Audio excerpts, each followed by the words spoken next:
चलिए, welcome all of you. Am audible? क्या सभी बच्चे मुझे प्रॉपर्ली सुन पा रहे? यस, ओके, बहुत बढ़िया। चलो, तो लास्ट क्लास में हमने बीबी 9 के पहले की जो थ्योरी थी वो कंप्लीट कर ली थी। बीबी 9 भी आपको मैंने होमवर्क में दे दिया था, ठीक है।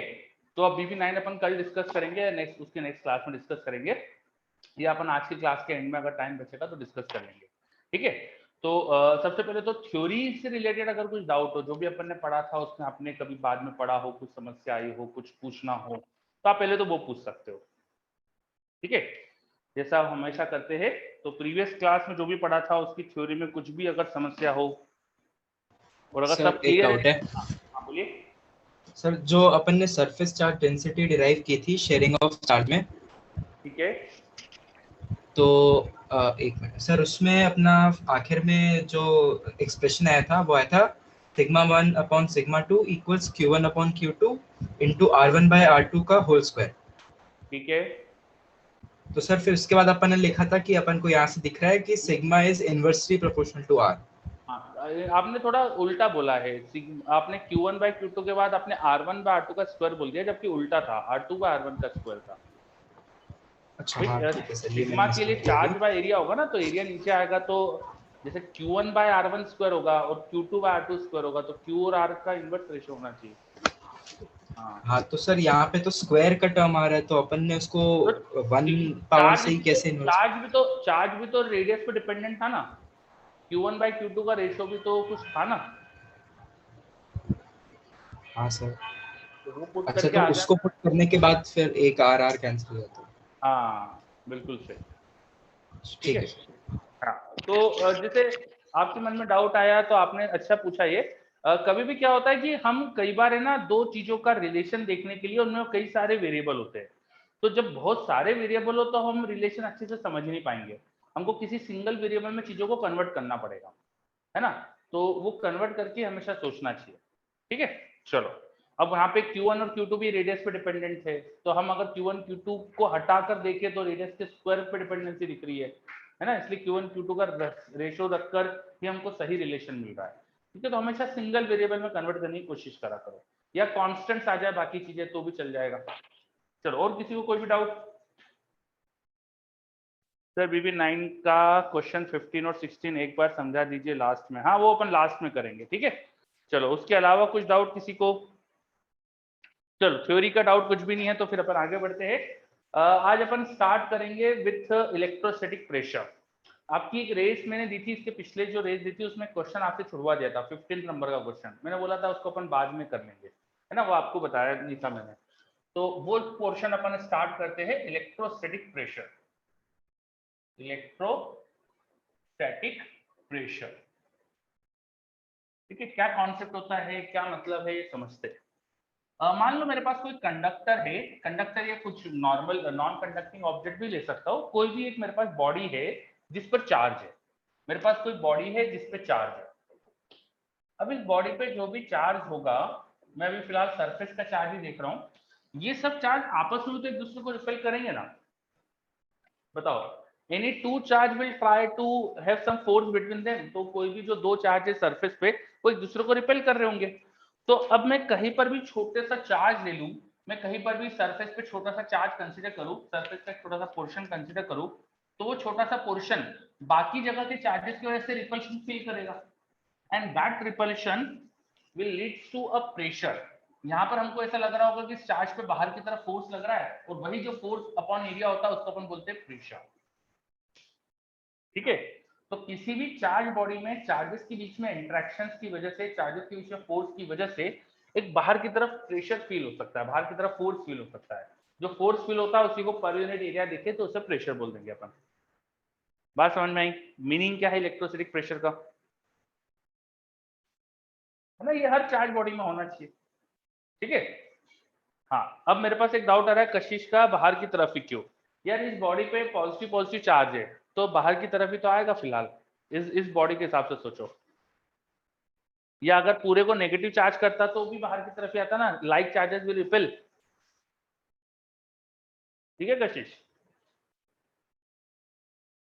है ना। यस, ठीक है। चलो, और किसी बॉडी को अपन एक ही टाइप का चार्ज दे रहे होंगे, है ना भाई, मल्टीपल चार्जेस कैसे देंगे कि एक तरफ प्लस एक तरफ माइनस, तो वो सिस्टम कुछ अलग ही हो जाएगा फिर वो। ठीक है, तो फिलहाल अपन एक पर्टिकुलर बॉडी जिसपे एक जैसा चार्ज है उसको देख रहे, है ना। चलो, अभी कितना होता है प्रेशर, ये मुझे निकालना है, ये कितना होता है निकालना है। तो ये हम निकाल सकते हैं स्फेरिकल शेल के लिए या कंडक्टर्स के लिए निकाल सकते हैं, सही वर्ड बोलो तो कंडक्टर के लिए निकाल सकते हैं। तो एक कंडक्टिंग स्फेरिकल शेल के एग्जांपल लेके अपन इसे डिराइव करेंगे। ठीक है, तो मेरे पास एक कंडक्टिंग स्फीयर है, this is a conducting sphere. तो मान लो ये किसी आसपास कुछ भी नहीं है तो ऑफकोर्स यूनिफॉर्मली चार्ज होगा। अगर आसपास कुछ भी नहीं है तो इसके सरफेस पे यूनिफॉर्मली चार्ज डिस्ट्रीब्यूशन होगा। अगर इसके आसपास और कुछ चीज नहीं है तो फिर तो ये आइसोलेटेड हो जाएगा और आइसोलेटेड के इस पर यूनिफॉर्म चार्ज डिस्ट्रीब्यूशन होगा। अगर ये कंडक्टिंग है तो उसके बाहर आप इलेक्ट्रिक फील्ड जानते हो कितनी होगी और अंदर भी जानते हो, है ना। जस्ट सरफेस के बाहर देखोगे, यहाँ किसी पॉइंट पे देखोगे तो इलेक्ट्रिक फील्ड कितनी आप जानते हो और जस्ट अंदर इलेक्ट्रिक फील्ड कितनी है भी जानते हो। तो बताइए, जस्ट बाहर और जस्ट अंदर कितनी इलेक्ट्रिक फील्ड होगी?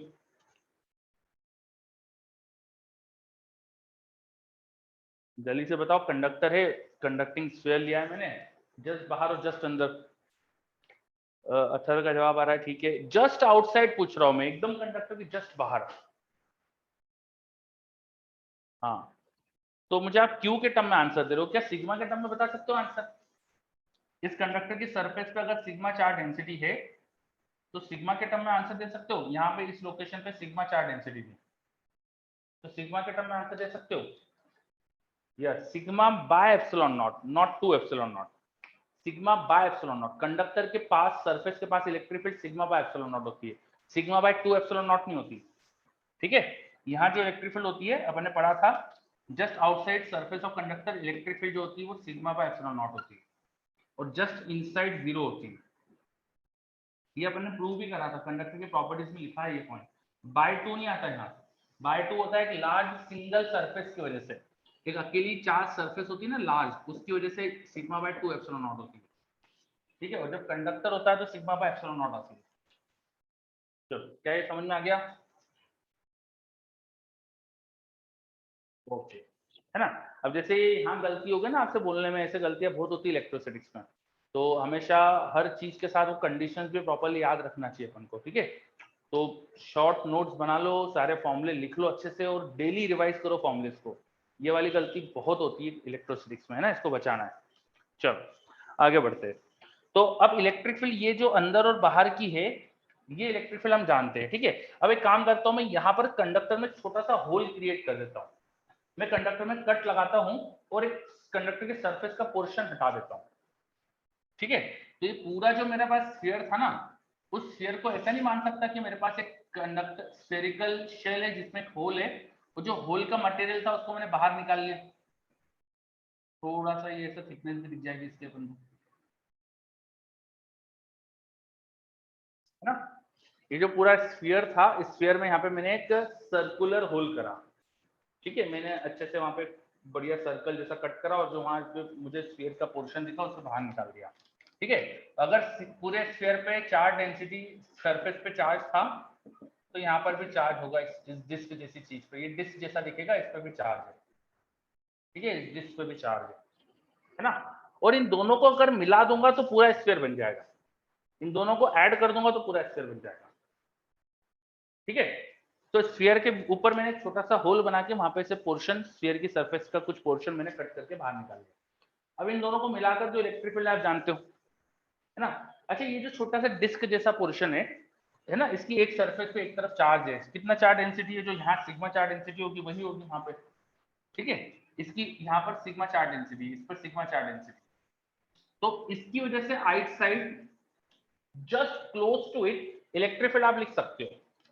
इसकी वजह से जो इलेक्ट्रिक फील्ड है इधर की तरफ मान लो इवन है, तो पीछे की तरफ माइनस इवन होगी या अपोजिट डायरेक्शन में इवन होगी।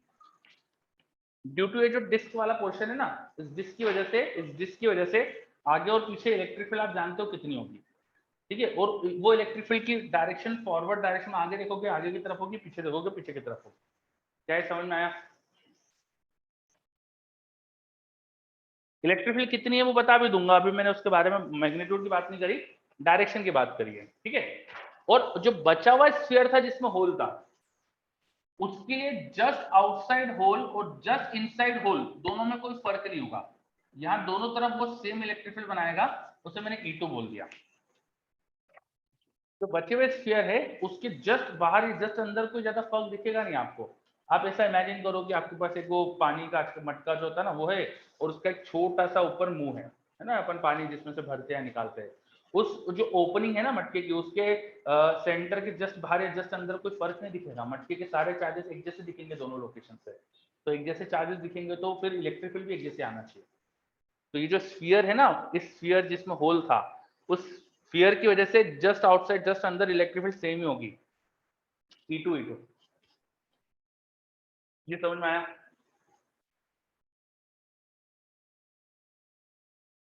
अच्छे से देख लो। वो डिस्क वाला पोर्शन थोड़ा दूर दिखाता हूं मैं, है ना। ये स्फीयर की वजह से दोनों तरफ अंदर और बाहर इलेक्ट्रिक फील्ड सेम है, और डिस्क वाला पोर्शन यहाँ पे थोड़ा सा एनलार्ज करके दूर दिखा रहा हूं मैं। इसके ऊपर अगर इसके ऊपर सिग्मा चार्ज डेंसिटी है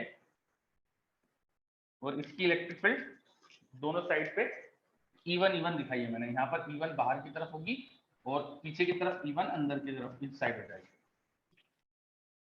चलो, इन दोनों की इलेक्ट्रिक फील्ड मैंने मान लिया इस डिस्क की वजह से इलेक्ट्रिक फील्ड इवन क्रिएट हो रही थी, और ये जो स्फीयर था बचा हुआ इसकी वजह से इलेक्ट्रिक फील्ड E2 क्रिएट हो रही थी। अब दोनों को अपन जोड़ रहे हैं तो कंप्लीट स्फीयर बन जाएगा। कंप्लीट स्फीयर के बाहर जो इलेक्ट्रिक फील्ड है वो असल में इन दोनों की इलेक्ट्रिक फील्ड का एडिशन ही तो होना चाहिए। तो मैं बोल सकता हूँ E जो आउटसाइड होना चाहिए था कंप्लीट स्फीयर के, E आउटसाइड जो सिग्मा बाय एप्सिलॉन नॉट है, it should be just addition of this E2 and E1। और जब मैं इनको साथ में चिपका दूंगा तो E2 और E1 अंदर दिखेंगे तो कैंसिल हो रही ना। E इनसाइड जो 0 है वो E1 माइनस E2 या E2 माइनस E1 लिखना चाहिए ना उसको, समझो। इस स्फीयर विद होल में ये डिस्क को जब लगा दिया तो ये E1 और E2 बाहर की तरफ ऐड हो रही है और अंदर दोनों की डायरेक्शन अपोजिट होने से सब्ट्रैक्ट हो रही है, और मिलकर जो इलेक्ट्रिक फील्ड है वो तो आप जानते हो, बाहर सिग्मा बाय एप्सिलॉन होती है और अंदर 0 होती है। देखो ये चीज समझ में आई क्या? E1 plus E2 is sigma by epsilon naught and E1 minus E2 is 0। चलो सबको क्लियर है, बहुत बढ़िया है ना। तो इससे हम E1 E2 की वैल्यू निकाल सकते हैं। The electric field caused by the disc and the electric field caused by the that remaining sphere, ये दोनों आप निकाल सकते हो। ये दोनों ही सिग्मा बाय 2 एप्सिलॉन नॉट आ जाएगी, दोनों ही सिग्मा बाय 2 एप्सिलॉन नॉट आ जाएगी। और इस डिस्क की इलेक्ट्रिक फील्ड तो गॉस लॉ से भी डिराइव कर सकते थे। गॉस लॉ से इसके just close electric field sigma by 2 epsilon not ही तो होगी, है ना, वो भी निकाल सकते थे अपन। चलो क्या समझ में आया? ये इलेक्ट्रिक फील्ड्स आ गए अच्छे से सबको? ओके, बहुत बढ़िया है ना। अब ये क्यों करा मैंने, ये क्यों निकलवाई इलेक्ट्रिक फील्ड आपसे अलग अलग? एक्चुअली मैं चाहता हूं कि इस डिस्क के चार्ज पर फोर्स क्या लग रहा है वो निकालना, ड्यू टू रिमेनिंग चार्जेस। मैं चाहता हूं डिस्क के चार्ज पर क्या फोर्स लग रहा है ड्यू टू रिमेनिंग चार्जेस। अब इसके लिए मुझे पता होना चाहिए था रिमेनिंग चार्जेस की इलेक्ट्रिक फील्ड कितनी है। तो रिमेनिंग चार्जेस जो है ना यहाँ पे, इसकी इलेक्ट्रिक फील्ड E2 मुझे चाहिए थी, तो वो E2 आ गया देखो मेरे पास, है ना। मुझे इलेक्ट्रिक फील्ड पता चल गई कि इन सब चार्ज की वजह से इलेक्ट्रिक फील्ड कितनी है, और वो अगर इलेक्ट्रिक फील्ड में जानता हूं और इस डिस्क के सरफेस का चार्ज मुझे पता हो तो फोर्स लिख सकता हूं मैं, है ना। Now due to this remaining sphere, इस डिस्क पे जो फोर्स होगा वो लिख सकता हूं। मान लो यहाँ का जो एरिया था वो S था, so due to remaining sphere force on disc, ठीक है, वो अपन लिख सकते हैं।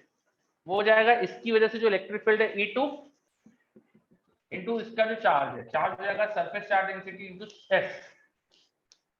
बोलो सही बात है क्या? मुझे किसी चार्ज पे फोर्स लिखना है बाकी चार्ज की वजह से, तो बाकी चार्ज की वजह से यहाँ इलेक्ट्रिक फील्ड कितनी है, वो इलेक्ट्रिक फील्ड इंटू इसका चार्ज कर देंगे। ये फोर्स समझ में आ रहा है?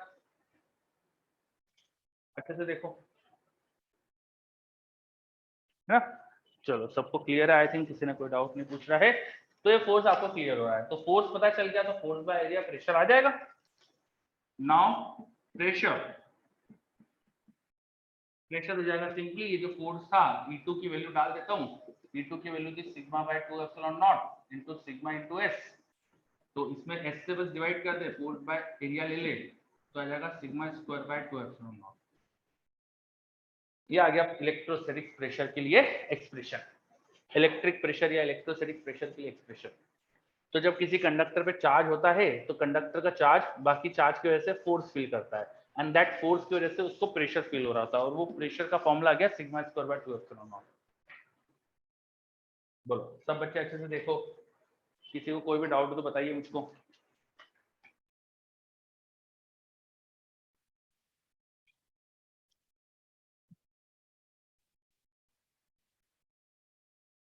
इलेक्ट्रोस्टैटिक प्रेशर, वो जो क्वेश्चन रेस का आपसे मैं बोला था मत अभी नहीं करना है तो आप कर सकते हो, ठीक है। 15 नंबर क्वेश्चन आखिरी वाला वो कर लेना।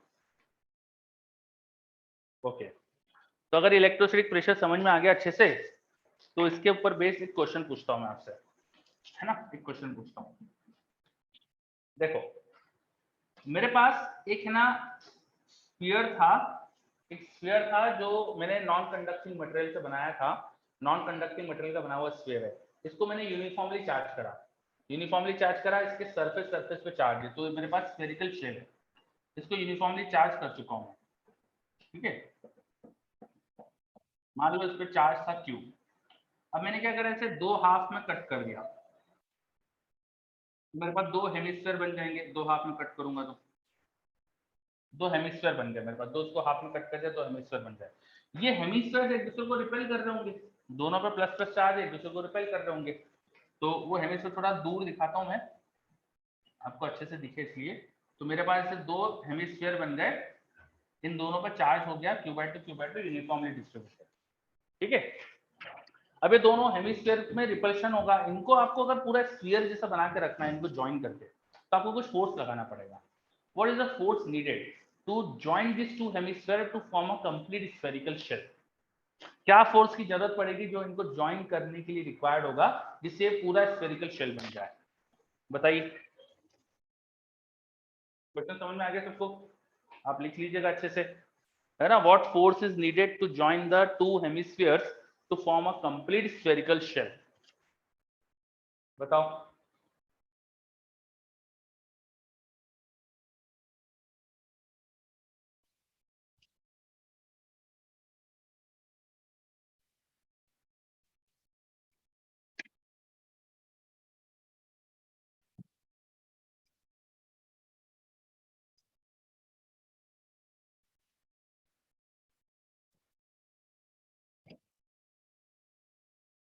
चलो, yes Ishan, very good. Ritvik आपने अच्छा उसके टर्म में आंसर दे दिया, चार्ज के टर्म में, ठीक है। कैसे करना चाहिए? तो आपको पता है कि इनपे जो इलेक्ट्रोस्टैटिक का प्रेशर का फोर्स जो लग रहा है वो ऐसा कुछ लग रहा होगा, प्रेशर ऐसा कुछ लग रहा होगा। और आप ये भी समझ रहे हैं कि जब इसको अब दोनों को ज्वाइन करके रखना है तो आपको फोर्स हॉरिजॉन्टल लगाना पड़ेगा यहाँ पे, और आपका एक्सटर्नल हॉरिजॉन्टल फोर्स वही होना चाहिए जो इस इलेक्ट्रोस्टैटिक प्रेशर की वजह से जो हॉरिजॉन्टल कंपोनेंट आ जाएगा, प्रेशर का जो हॉरिजॉन्टल कंपोनेंट होगा। तो करेक्ट आंसर शुड बी कि जो प्रेशर था यहाँ पे उसका हॉरिजॉन्टल कंपोनेंट क्या है, फोर्स का। तो उसके लिए प्रेशर इनटू एरिया का प्रोजेक्शन ले लेना। प्रेशर था sigma square by 2 epsilon not into projected area is pi r square, ठीक है। ऐसा आपने पढ़ा होगा फ्लूइड्स वगैरह में, जब किसी सरफेस पे प्रेशर लग रहा हो और आपको उसका प्रेशर का एक पर्टिकुलर डायरेक्शन में कंपोनेंट चाहिए, तो सरफेस एरिया का उस पर्टिकुलर डायरेक्शन में कंपोनेंट ले लो, प्रोजेक्शन ले लो, और प्रोजेक्टेड एरिया पे प्रेशर लगा दो, तो projected area pi r square होगा, उस प्रेशर ही आ जाएगा, तो फोर्स ही आ जाएगा। तो इतना ही फोर्स जो इस पे इसकी वजह से लग रहा है उतना आपको लगाना पड़ेगा, सिंपल सी बात है। आ रहा है समझ में? देखो अच्छे से सब, है ना।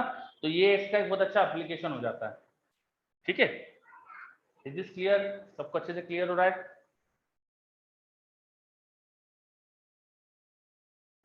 मेरे पास एक बच्चे का रिप्लाई, दो का आ गया यस, बाकी बच्चे भी बताइए। हाँ कोई बात नहीं, वेट कर लेता हूँ मैं।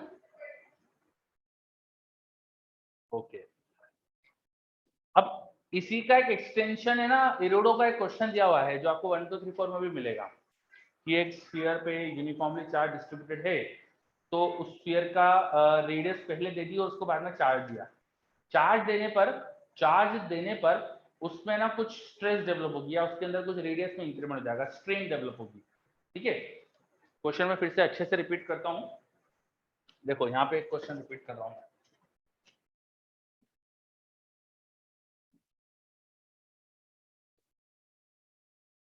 मेरे पास एक स्फेरिकल शेल है जिसकी रेडियस थी r, उसकी जो थिकनेस थी ना यहाँ पे वो t है ना, ये कंडक्टर का बना है, कंडक्टिंग स्फेरिकल शेल। अब इस पे मैंने चार्ज दे दिया q, तो q चार्ज देने से क्या होगा, इसके चार्ज के रिपल्शन से इस पे क्या होगा, प्रेशर लग रहा होगा बाहर की तरफ, तो प्रेशर लगने से इसकी रेडियस इंक्रीज होगी। अगर इसका यंग्स मॉडुलस y है तो रेडियस का इंक्रीमेंट कितना हुआ है, यंग्स मॉडुलस y दे दिया है आपको, तो रेडियस का इंक्रीमेंट क्या होगा, यंग्स मॉडुलस गिवन है तो रेडियस का इंक्रीमेंट क्या होगा। ठीक है, करो ट्राई। कुछ और आपको वेरिएबल की जरूरत पड़े तो ले सकते हो, जैसे अधिकतर चीज तो मैंने दे दी है, रेडियस दे दी है, थिकनेस दे दी है, यंग्स मॉडुलस दे दिया है, चार्ज दे दिया है, आई थिंक इतनी चीजें चाहिए आपको। ठीक है, बताओ, इसको चार्ज देने की वजह से इस पर प्रेशर आ जाएगा, प्रेशर की वजह से इसके अंदर इसका इलॉन्गेशन हो जाएगा, इसकी रेडियस बढ़ जाएगी, तो कितनी रेडियस बढ़ेगी, करो।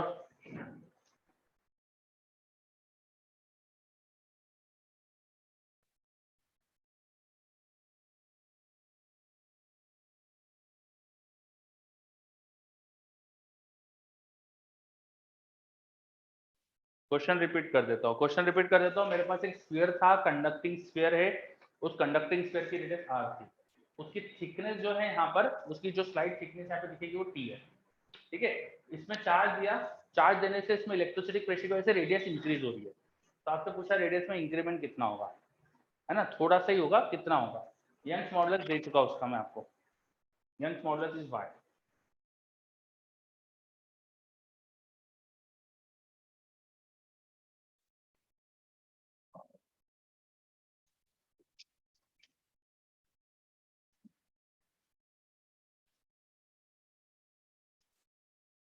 जो भी पिछला क्वेश्चन पूछा था ना आपसे, यहाँ पे दो हेमिस्फेयर के फोर्स, उससे रिलेटेड क्वेश्चन है, बस उसी का अगला पार्ट समझ लो एक तरह से।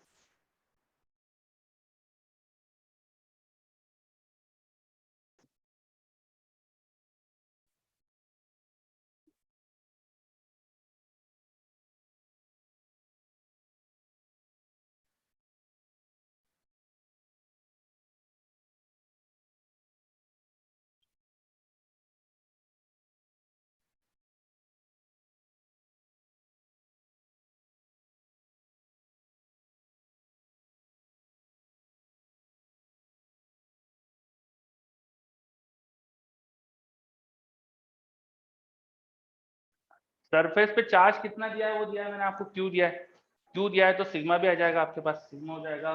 भाई रेडियस का चेंज बहुत छोटा होगा बताया था आपको, तो क्यू अपॉन 4 पाई r² कर देना सिग्मा।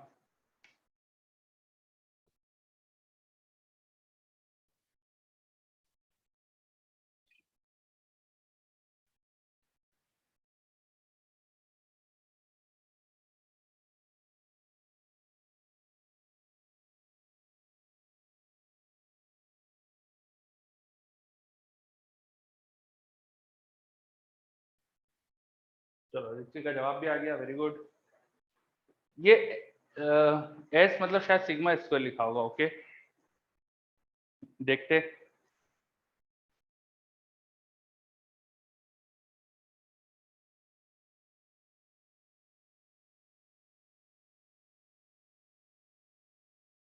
अथर्व का जवाब आ गया, वेरी गुड।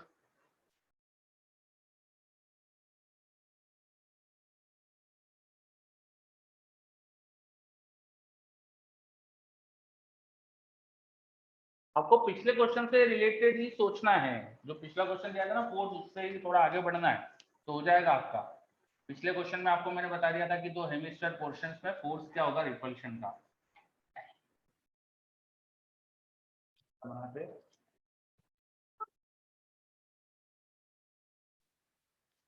तो हेमिस्फीयर पोर्शन का रिपल्शन का फोर्स बनाते हैं अपन।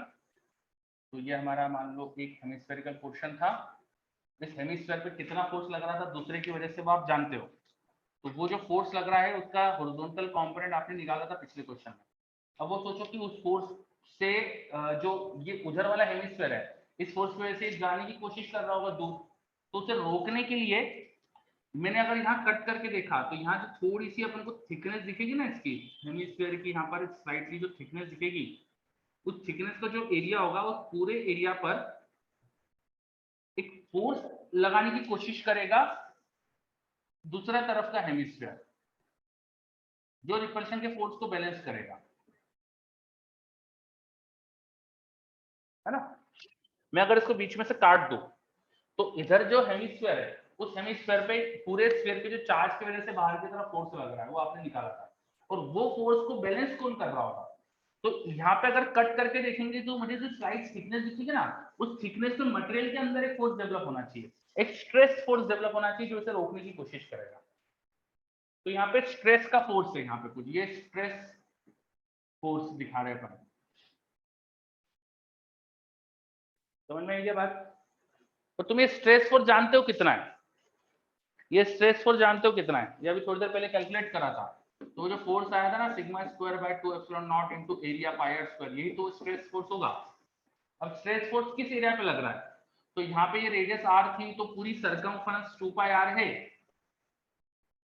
स्ट्रेस फोर्स होना चाहिए स्ट्रेस इनटू एरिया, एरिया होगा 2 पाई आर इनटू थिकनेस।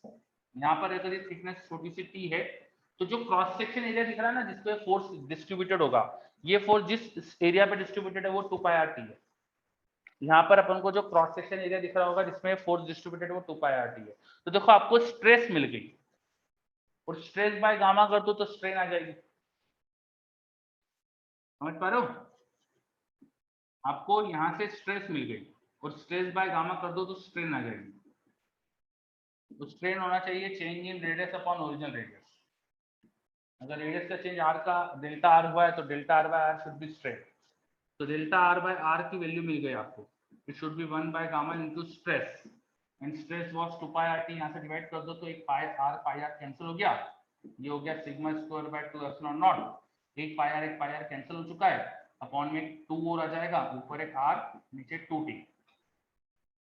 ठीक है, ये हमारा स्ट्रेस बाय गामा, ये डेल्टा आर बाय आर, एक आर ऊपर भेज दो तो डेल्टा आर की वैल्यू आ गई, ये हो गई sigma square R square upon 4 gamma epsilon naught T. आ रहा है समझ में, अपॉन में 4 आ रहा है देखो, है ना। कई बच्चों के मुझे आंसर में 2 दिख रहा था तो उनका 2 गलत है। चलो तो सभी बच्चे ध्यान से देखिए कि क्या करा है अपन ने। मेरे पास निमित पूछ रहा है शेल को ब्रेक क्यों करा है। बेटा मैंने शेल को ब्रेक नहीं करा, मैंने अंदर स्ट्रेस फोर्स निकालने की कोशिश करी, है ना। मुझे निकालना क्या था, मुझे निकालना था रेडियस का चेंज। तो इसको चार्ज देंगे तो चार्ज की वजह से, इस पे प्रेशर की वजह से इसकी रेडियस थोड़ी सी चेंज होगी, तो रेडियस का जो चेंज है वो निकालने के लिए मैंने करा ऐसा।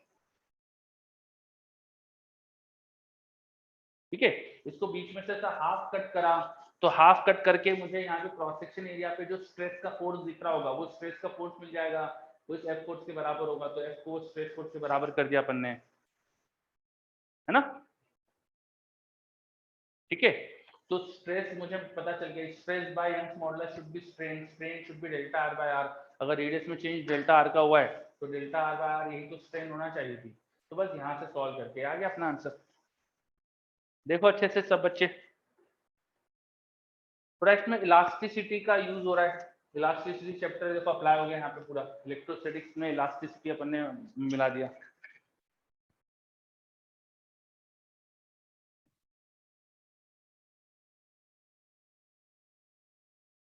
ये समझ में आ रहा है ना कि जो इसका इधर का हाफ पोर्शन होगा उस पे लग रहा है इलेक्ट्रोस्टैटिक प्रेशर की वजह से फोर्स, तो फोर्स की वजह से जा क्यों नहीं रहा है, वो इसलिए नहीं जा रहा होगा क्योंकि अंदर जो स्ट्रेस फोर्स लगा है उसने इसे खींच के रखा है। इस स्फीयर ने उधर के हेमिस्फीयर, इधर के हेमिस्फीयर ने उधर के हेमिस्फीयर को अपनी तरफ पुल करके रखा है, तो पुलिंग फोर्स ऐसा होना चाहिए। वो पुलिंग फोर्स किस थिकनेस में है, डेल्टा टी में, जो है थिकनेस डेल्टा टी, उस डेल्टा टी थिकनेस में है, और वो किस सरकमफरेंस पे लग रहा था, 2 पाई आर। तो 2 पाई आर इनटू टी, इस एरिया पे वो स्ट्रेस लग रहा है, तो stress into area should be this force. तो यहाँ से स्ट्रेस बाय गामा स्ट्रेन आ गया, फिर तो आगे चीज बताइए आपको। देखो अच्छे से, कोई भी डाउट किसी को? थोड़ा अच्छा लेवल का क्वेश्चन है ये, क्लियर हो रहा है कि नहीं हो रहा है? ज्यादा टफ तो नहीं करा दिया?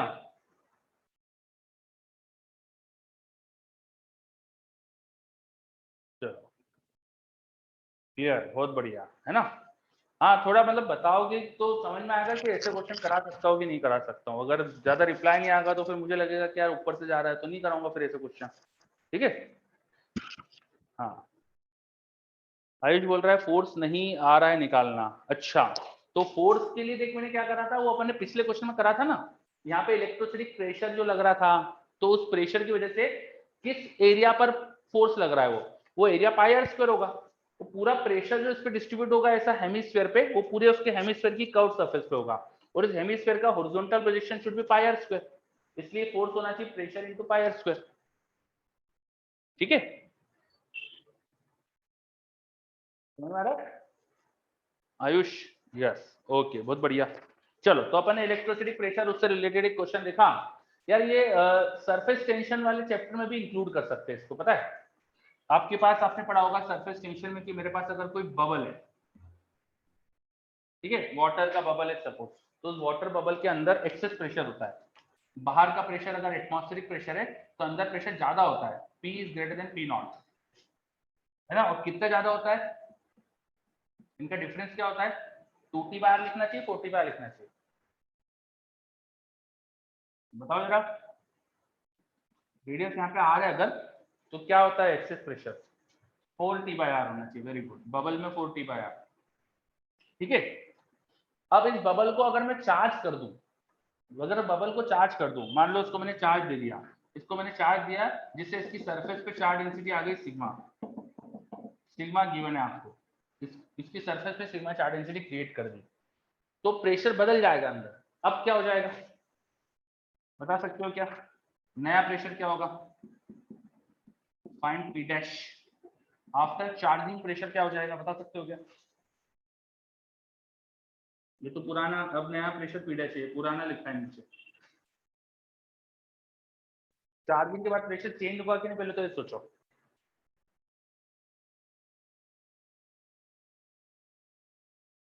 यस बच्चे बोल रहे यस, है ना। क्यों चेंज होगा सोचो, भाई चार्ज करेंगे तो क्या हो जाएगा ऐसा जिससे चेंज हो जाएगा?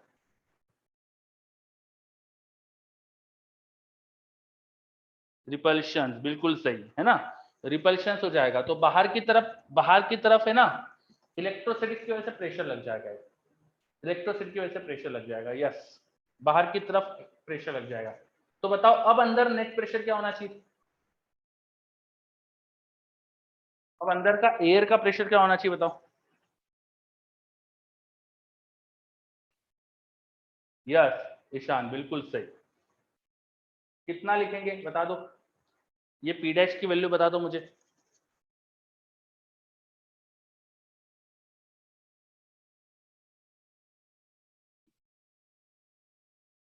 Now this P dash should be the excess pressure due to surface tension which is 4T by R minus sigma square by 2 epsilon naught, minus करना पड़ेगा, ठीक है, रिड्यूस हो जाएगा, है ना। इस पे जो एक्सेस प्रेशर अंदर जो होता है वो कम हो जाएगा, रिड्यूस कर दो बस, sigma square by 2 epsilon not minus कर दो,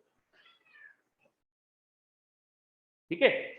ये P डैश इतना एक्स्ट्रा होगा, प्लस P नॉट तो करना ही पड़ेगा आपको, तो अंदर का प्रेशर ये हो जाएगा। पहले P नॉट प्लस 4T/R का प्रेशर था, अब चार्ज डेंसिटी आने से बाहर की तरफ एक फोर्स लग गया, जिससे अंदर का एक्सेस प्रेशर थोड़ा कम कर देंगे अपन, तो अंदर का एक्सेस प्रेशर माइनस कर देना बस, समझ आ रहा है? हाँ P डैश क्या करा मैंने फिर से बताता हूँ, इसको चार्ज करने के बाद जो अंदर प्रेशर है वो पूछा है मैंने। पहले इसके अंदर जो प्रेशर था वो P था, और P माइनस P नॉट आपको पता था 40/R है, ठीक है। लेकिन जब इसको मैंने चार्ज कर दिया तब अंदर प्रेशर क्या होगा, तो पहले आपको ज्यादा क्यों होता है ये समझना चाहिए कि ये प्रेशर ज्यादा क्यों होता है अंदर। अगर इसको भी कट करके देखो ना, इस बबल को, इस बबल को कट करके देखो, तो जो सरफेस टेंशन का फोर्स है ना वो इस बबल पे पूरी सरकमफेरेंस पे ऐसे लग रहा होता है, ठीक है। वो सरफेस टेंशन का जो फोर्स है, force due to surface tension, F S लिख दिया, force due to surface tension, वो ऐसे लगता है। वो सरफेस टेंशन का जो फोर्स होता है, क्योंकि अंदर और बाहर दो लेयर है, तो वो हो जाएगा 2 पाई r, ये यहाँ की लेंथ हो जाएगी, into surface tension which is t, और इसका डबल इसलिए करा क्योंकि बाहर की लेयर और अंदर की लेयर दोनों पे लगता है वो, और ये जो एक्सेस फोर्स लग रहा है ना, इसी के लिए अंदर प्रेशर बढ़ाना पड़ता है। इस फोर्स की वजह से अंदर का प्रेशर ज्यादा हो जाता है, P हो जाता है बाहर से। तो इनका जो डिफरेंस है P और P डैश का, सॉरी P और P नॉट का, ये difference into pi r square, ये बैलेंस करता है सरफेस टेंशन के फोर्स को। ठीक है, वो सरफेस टेंशन में एक्सेस प्रेशर ऐसे निकालते थे अपन। अब क्या हो रहा है, चार्ज करने से बाहर की तरफ है ना, आपको प्रेशर जो बढ़ा रहे हो वो थोड़ा कम बढ़ाना पड़ेगा। क्यों? क्योंकि चार्ज करने से एक प्रेशर का फोर्स और जनरेट हो गया, यहाँ पे ऑलरेडी एक प्रेशर बढ़ गया। यहाँ पे चार्ज करने के बाद यहाँ पे sigma square by 2 epsilon not का फोर्स भी बढ़ गया। ठीक है, तो अब क्या करेंगे अपन, पुराना जो सरफेस टेंशन की वजह से जो एक्सेस फोर्स लग रहा था, that should B P dash minus P not, और ये प्रेशर ऑलरेडी यहाँ पे ज्यादा है। ठीक है, तो उसको भी अपन ऑलरेडी उधर लिख देंगे, तो P minus P not, P dash minus P not into pi r square, plus इसे बैलेंस कर रहा है sigma square by 2 epsilon not into pi r. ठीक है, तो आप देखो P डैश की वैल्यू जो मैंने लिखी थी वैसे आ जाएगी यहाँ से। समझ में आ रहा है?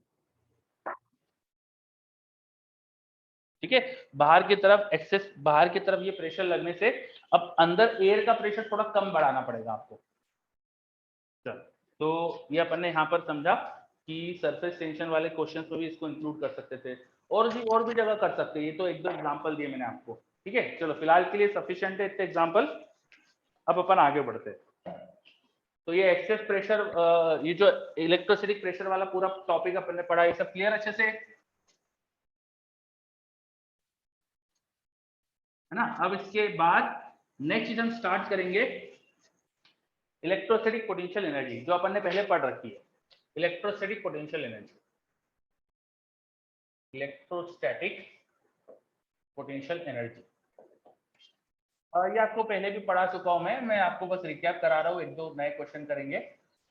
मान लीजिए मेरे पास दो चार्जेस है एक दूसरे से r डिस्टेंस पे, तो हमने पढ़ा था इनके बीच की जो पोटेंशियल एनर्जी होती है वो होती है k q1 q2 by r, है ना? यहाँ पे चार्ज को साइन के साथ रखना होता है, और इसको अपन ऐसे भी समझ सकते हैं कि q2 into potential at the location of q2। Basically charge q2 की लोकेशन पे जो पोटेंशियल है वो इंटू q2 करो तो उसकी पोटेंशियल एनर्जी आ रही है। ये पढ़ा हुआ है अपन ने। और बहुत सारे पॉइंट चार्ज का सिस्टम हो तो हर एक पेयर की पोटेंशियल लिख के अपन सिस्टम की पोटेंशियल लिख सकते हैं। ठीक है, इस पे क्वेश्चन भी करे था अपन ने, इस पे बेस्ड, याद आ रहा है?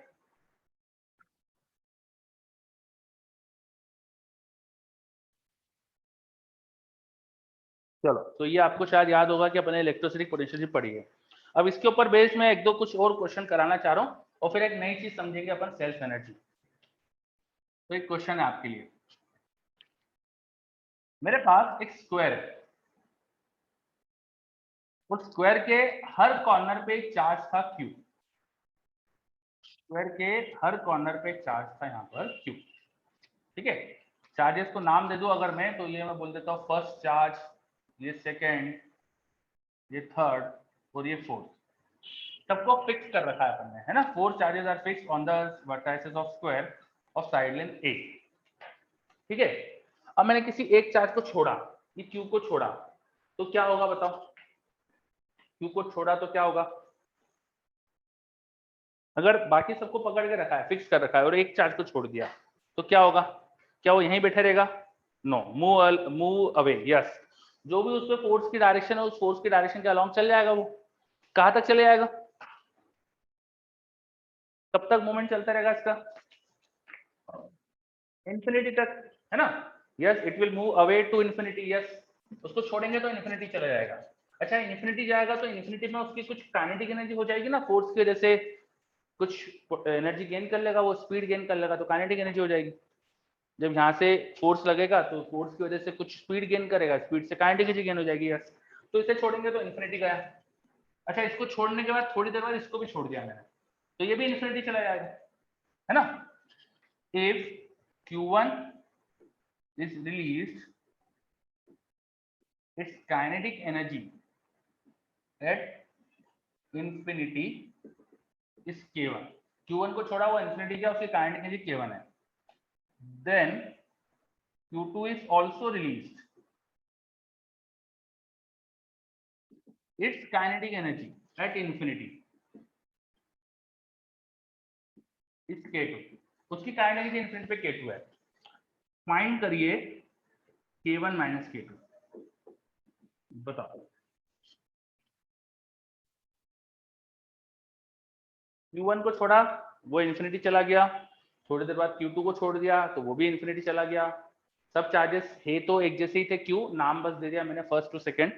ठीक है, तो Q2 भी जब इंफिनिटी चला गया तो वहां उसकी काइनेटिक एनर्जी K2 है, पहले वाले की K1 थी. आपको डिफरेंस बताना है इनका क्या रहा होगा. करो.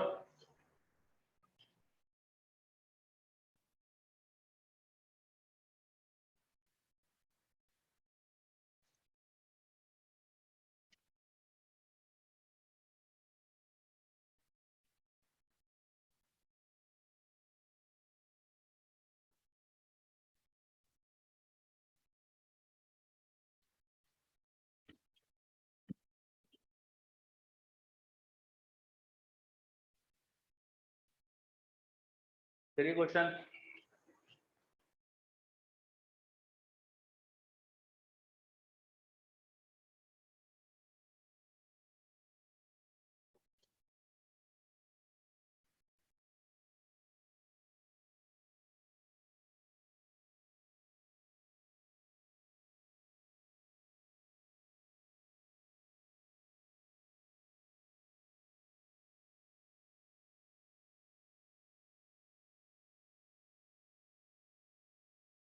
ऋत्विक का जवाब आ गया है. ऋत्विक गलत लग रहा है आंसर मुझे.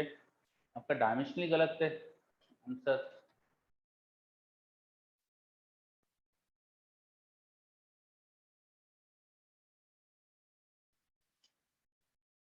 Ishan yes very good.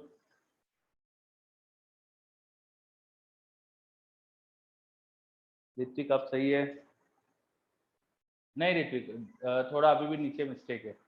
निश्चित गलत है.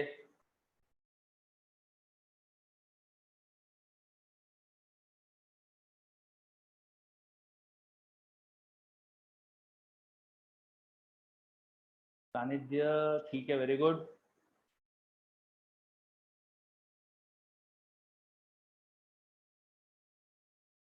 समर्थ वेरी गुड.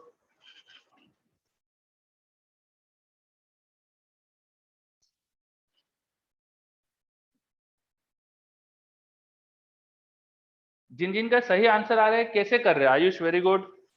कशिश वेरी गुड. कोई भी बच्चा बताएगा कैसे करा आपने,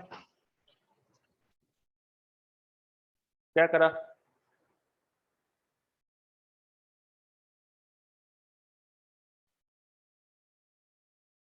कंजर्वेशन ऑफ एनर्जी यस है ना भैया. इनिशियली इस Q1 की एनर्जी इन तीन चार्जेस की वजह से होगी. तो इन तीनों की वजह से जो अभी पोटेंशियल एनर्जी है वही तो इन्फिनिटी पे जाके काइनेटिक में कन्वर्ट होगी, है ना. तो K1 जो होना चाहिए था वो होना चाहिए फर्स्ट की सेकंड से एनर्जी, थर्ड से एनर्जी और फोर्थ से एनर्जी. ये होना चाहिए 1 2 की एनर्जी, 1 3 की एनर्जी प्लस 1 4 की पोटेंशियल एनर्जी जो भी थी ना, इन सबका एडिशन करके जो पोटेंशियल एनर्जी आएगी वही इन्फिनिटी के काइनेटिक एनर्जी में कन्वर्ट होगी. ठीक है. सिमिलरली जो K2 होना चाहिए इसकी जब एनर्जी लिखेंगे तो ये तो जा चुका है, ये तो इन्फिनिटी जा चुका था, तो इसकी एनर्जी केवल इन तीन की वजह से आना चाहिए फिर. ठीक है, तो ये होना चाहिए फर्स्ट सेकंड की थर्ड की वजह से एनर्जी और सेकंड की फोर्थ की वजह से एनर्जी. देख लो अच्छे से. ठीक है. अब आपसे इनका डिफरेंस पूछा गया है. जरा ध्यान दीजिए कि फर्स्ट और फोर्थ की जो डिस्टेंस थी वैसी तो सेकंड और थर्ड की डिस्टेंस है. तो फर्स्ट और फोर्थ की जो इंटरेक्शन एनर्जी है और जो सेकंड और थर्ड की इंटरेक्शन एनर्जी वो एग्जैक्टली सेम होना चाहिए ना. ये दोनों इंटरेक्शन एनर्जी एग्जैक्टली सेम होना चाहिए ना, है ना. फर्स्ट और फोर्थ के बीच की डिस्टेंस जो है वैसे तो 2 3 के बीच की डिस्टेंस है, तो इनकी एनर्जी और इनकी एनर्जी तो सेम होना चाहिए. ठीक है. बिल्कुल वैसे ही जो फर्स्ट और थर्ड की एनर्जी है और जो सेकंड और फोर्थ की है वो भी तो सेम होगी. ये दोनों एनर्जी भी तो एग्जैक्टली सेम होगी ये दोनों.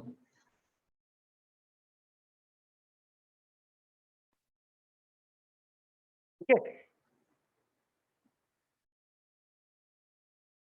चलो। तो जो जो एनर्जी सेम है, जब डिफरेंस लोगे तो कैंसिल हो जाएगी ना। जब हम डिफरेंस निकालेंगे इनका, तो बचना क्या चाहिए, जो जो सेम सेम एनर्जी वो तो कैंसिल होगी, तो केवल 1 और 2 की इंटरेक्शन एनर्जी तो बचेगी, जो इनके आपस की इंटरेक्शन एनर्जी तो वही तो बचेगी बस, समझे। तो K1 minus K2 should be 1 2 की interaction energy and that should be equal to KQ square by 8। ये होना चाहिए आंसर, KQ स्क्वायर बाय 8। समझ में आ रहा है। बाकी सभी बच्चे, अधिकतर बच्चों ने सही करा था, है ना। यस, चलो बहुत बढ़िया। अब ये बताओ कि मैंने जो एक 4 कॉर्नर वाला हमारा स्क्वायर दिया, इसके बदले मैं आपको एक एन साइडेड पॉलीगॉन देता, एक एन साइडेड पॉलीगॉन देता, जिसमें दो चार्जेस जो कंसेक्यूटिव चार्जेस है उनको एक एक करके छोड़ता, और फिर उनकी एनर्जी इन्फिनिटी पे जाके जो होती वो उनका डिफरेंस पूछता, तो क्या जवाब देते।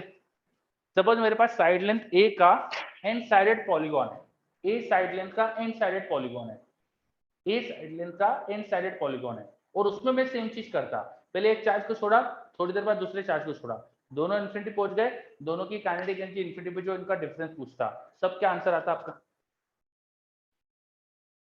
Yes Ishan very good, Aditi very good, Saurabh very good. चलो सेम आता निमित, बिल्कुल सही। भाई यही कराना चाह रहा था मैं आपसे, ठीक है।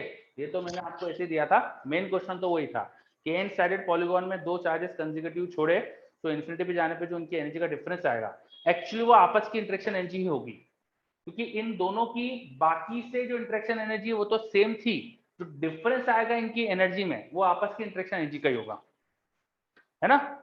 तो इनकी एनर्जी का difference should be interaction energy of themselves. Yes, चलो बहुत बढ़िया। चलो तो ये एक क्वेश्चन करा अपन ने पोटेंशियल एनर्जी से रिलेटेड, ठीक है। एक क्वेश्चन और करते हैं, अगला क्वेश्चन।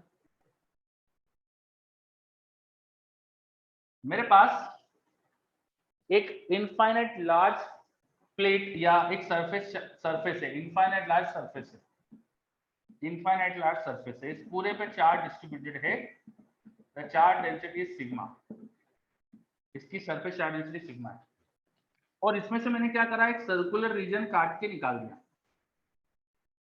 खोखला कर दिया, इसको होलो कर दिया बीच में से, ठीक है। तो आपको जैसे बोर्ड दिख रहा है ना, तो बोर्ड के बीच में मैंने यहाँ पे एक सर्कल कट करके निकाल दिया, तो ऐसा कुछ मैंने एक सरफेस बना दी जिसपे पूरे पे चार्ज है लेकिन बीच में एक होल, ये होल की जो रेडियस है वो आर है, सेंटर से इसकी रेडियस आर है। अब इस होल के जो सर्कल का एक्सिस है उस पर गए, और यहाँ पर एक इलेक्ट्रॉन को छोड़ दिया मैंने, माइनस चार्ज कुछ ले लेते, चलो माइनस क्यू चार्ज ले लेते, उसको छोड़ दिया, ये डिस्टेंस √3 आर है।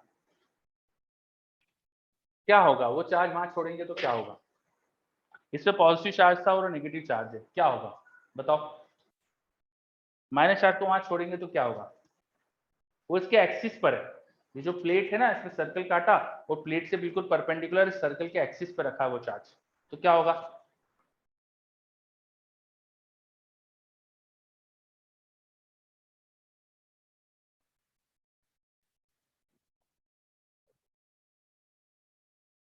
यस ईशान बिल्कुल सही, अमित बिल्कुल सही। भाई प्लेट की तरफ आना चाहिए ना, ये जो प्लेट नहीं सॉरी सरफेस थी, सरफेस की तरफ आना चाहिए ना, ये सरफेस से प्लस चार्ज है या माइनस चार्ज है, और सिमेट्री है तो वो इस लाइन के अलोंग ही फोर्स फील करेगा, तो इस लाइन के अलोंग ट्रेवल करते करते सेंटर तक आ जाएगा, ठीक है।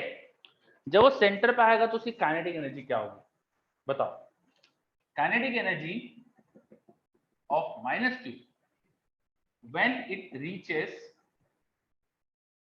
सेंटर, सेंटर को नाम दे देते हैं, इसको बोल देते हैं ए, सेंटर को बोल देते हैं सी, तो सेंटर सी पे जब पहुंच रहा है, बताओ कितनी होगी काइनेटिक एनर्जी, बताइए।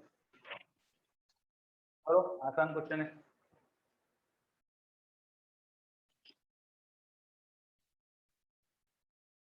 करिए जल्दी से।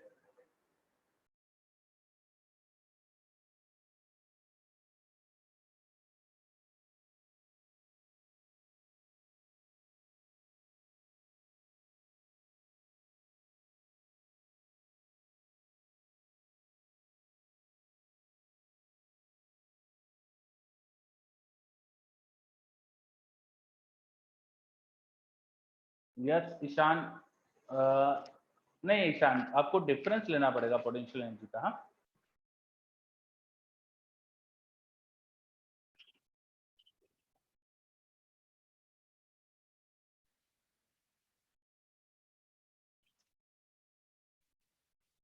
चलो पुराना क्वेश्चन हटा देता हूँ जब तक मैं।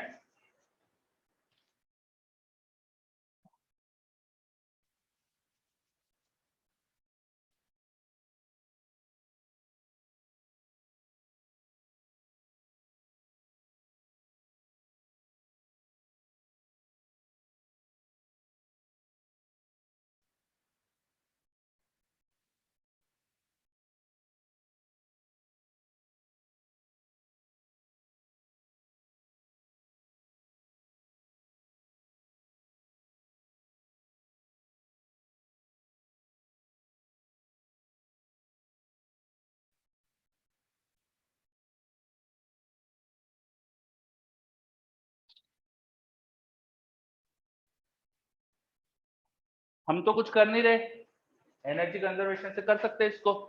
हमने बस चार्ज को छोड़ा है, रिलीज करा है, तो वो अपने आप जा रहा है। तो सिस्टम में जो फोर्सेस है इलेक्ट्रोस्टैटिक्स वाली ही है, वो कंजर्वेटिव होते हैं, तो एनर्जी कंजर्वेशन से कर सकते हो आप। Initial potential energy initial A पर प्लस काइनेटिक एनर्जी ए पर should equal to final potential energy C पर प्लस काइनेटिक एनर्जी सी पर। तो ये आ जाएगा, पोटेंशियल एनर्जी लिख सकते हैं charge into potential. Potential at A, kinetic energy A पे 0 थी, charge into potential at C, kinetic energy C पर आपको निकालना है। सी की काइनेटिक एनर्जी वो आ रही है देखो Q into B C minus V. अब अगर तुमने पोटेंशियल डिफरेंस निकाल लिया तो तुम्हारा काम हो गया। क्वेश्चन ये हो गया है कि बेसिकली पोटेंशियल डिफरेंस कैसे निकाले। ठीक है, तो सिस्टम क्या है ये समझो। हमारे पास एक लार्ज शीट है, उसके आप इलेक्ट्रिक फील्ड लिखना जानते हो, अगर इसमें सिग्मा चार्ज डेंसिटी है। ठीक है, उसकी वजह से आप जानते हो कि हाँ इलेक्ट्रिक फील्ड कितनी होती है, सिग्मा बाय 2 एप्सिलॉन नॉट होती है। और उसमें से आपने होल कट कर दिया है, तो बेसिकली जो सर्कुलर होल करा है ना, उसमें आप मान लो कि negative charge density minus sigma. ठीक है, इसकी इलेक्ट्रिक फील्ड भी जानते हो आप, तो आप दोनों की इलेक्ट्रिक फील्ड निकाल के ऐड कर दो, ये माइनस सिग्मा प्लस सिग्मा की इनको ऐड करोगे तो ये सिस्टम बन जाएगा। और इलेक्ट्रिक फील्ड पता है, पोटेंशियल भी निकलवाया था मैंने तो इसका आपसे, है ना। इसका नहीं निकाल सकते पोटेंशियल, पर आपको पोटेंशियल की जरूरत नहीं, पोटेंशियल डिफरेंस चाहिए। तो पोटेंशियल डिफरेंस इसकी वजह से और इसकी वजह से, दोनों की वजह से निकाल सकते हो, वो रखो, तुम्हारा काम हो जाएगा।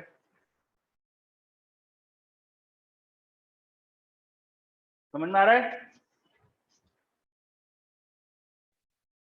बोलो करना क्या, ये समझ में आ रहा है क्या? तो ये बच्चे देखिए अच्छे से, जो सरफेस थी, सरफेस के बीच में से हमने सर्कुलर पोर्शन काटा हुआ था, तो सर्कुलर पोर्शन को मान लो कि नेगेटिव चार्ज का पोर्शन है वो।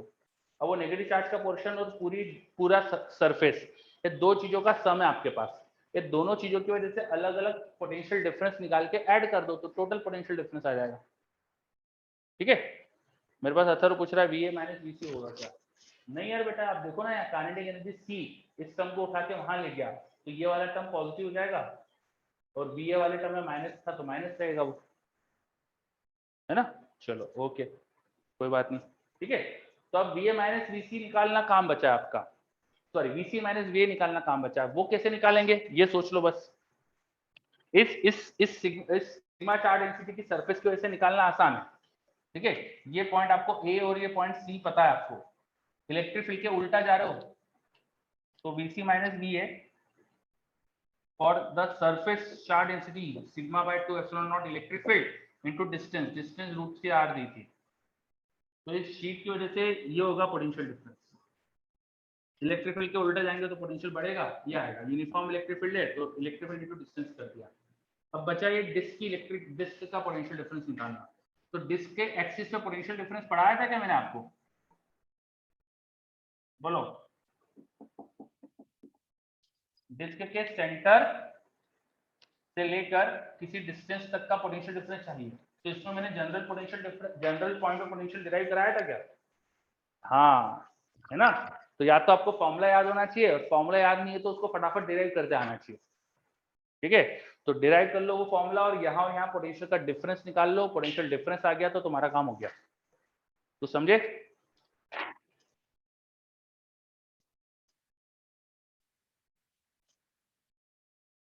यस, चलो तो अब इसको आगे आप करोगे कि मैं करके बताऊं?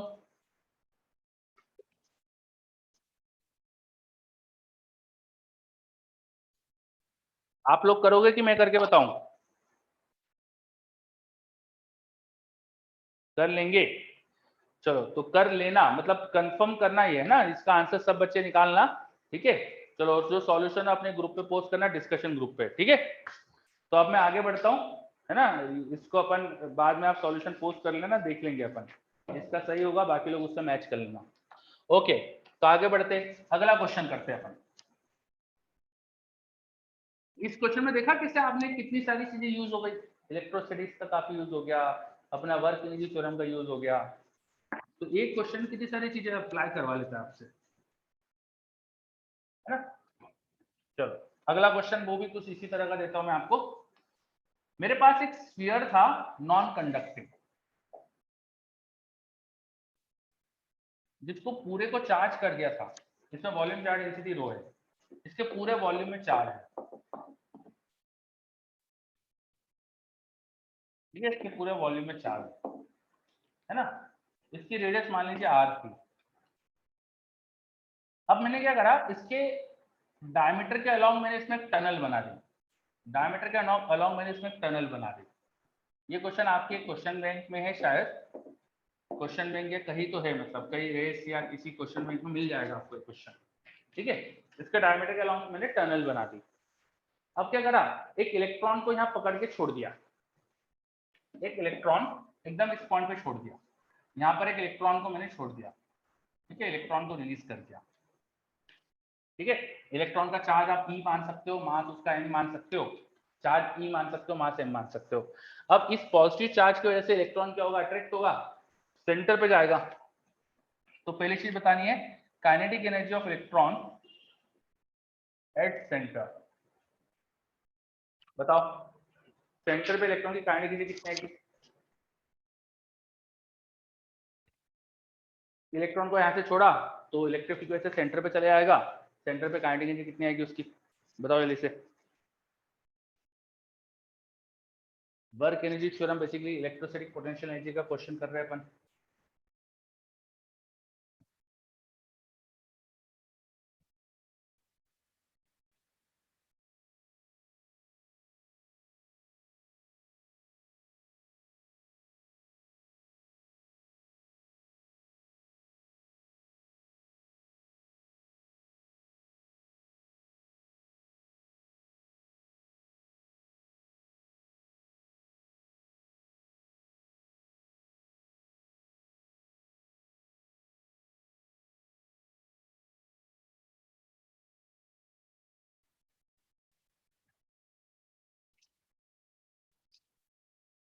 कैसे करे बताइए।